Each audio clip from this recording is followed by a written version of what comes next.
আসসালামু আলাইকুম শাইখ আলহামদুলিল্লাহ। এক ভাই জাকাতের টাকা দিয়ে লাইব্রেরি করতে চাচ্ছে, নিজে জ্ঞান অর্জন করতে চাচ্ছে এবং সাধারণ মানুষ এখান থেকে জ্ঞান অর্জন করবে। শেখ, জাকাতের টাকা দিয়ে কি লাইব্রেরি করা যাবে? প্রথম কথা, নিজের পার্সোনাল লাইব্রেরি করবে আর নিজের জাকাতের পাশে দিয়ে হারাম। এটি আপনার স্বার্থে, আপনার ঘরোয়া লাইব্রেরি বা আপনি নিজে একটা লাইব্রেরি করেছেন, আপনার মালিকানাধীন, তাহলে সেটি আপনার। হ্যাঁ, সুতরাং সেখানে কি করে জাকাত দেবেন? মোটেই জায়েজ নাই। কোন মাদ্রাসার যদি লাইব্রেরি হয়, হ্যাঁ, যে সেখানে গরিব ছেলেরা লেখাপড়া করবে, যাদের কাছে কিতাব কেনার পয়সা নেই, তারা সেসব কিতাবাদিতে উপকৃত হবে, হ্যাঁ, সমাজের গরিব মানুষরা সেখান থেকে উপকৃত হবে, তাহলে সে বিষয়টিতে ইখতলাফ থাকতে পারে।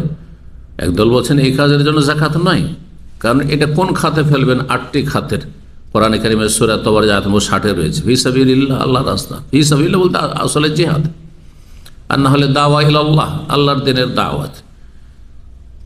অল্প কিছু আলেমরা বলেছেন দাওয়া ইলাল্লাহর কাজে বর্তমান যুগ খরচ করা যাবে, অধিকাংশ আলেমরা বলছেন না, দাওয়া ইলাল্লাহর কাজে খরচ করা যাবে না, এই যাকাতের টাকা আপনার সাদকা দিয়ে করতে হবে। সুতরাং এখানে আপনাকে সতর্কতা অবলম্বন করতে হবে।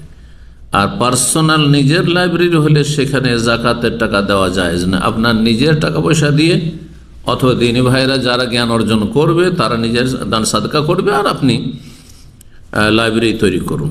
আল্লাহ রাব্বুল আলামিন যেন হারাম থেকে বেঁচে থাকার তৌফিক দান করেন, জাকাত যথাযথ স্থানে যেন আল্লাহর ব্যয় করার তৌফিক দান করেন।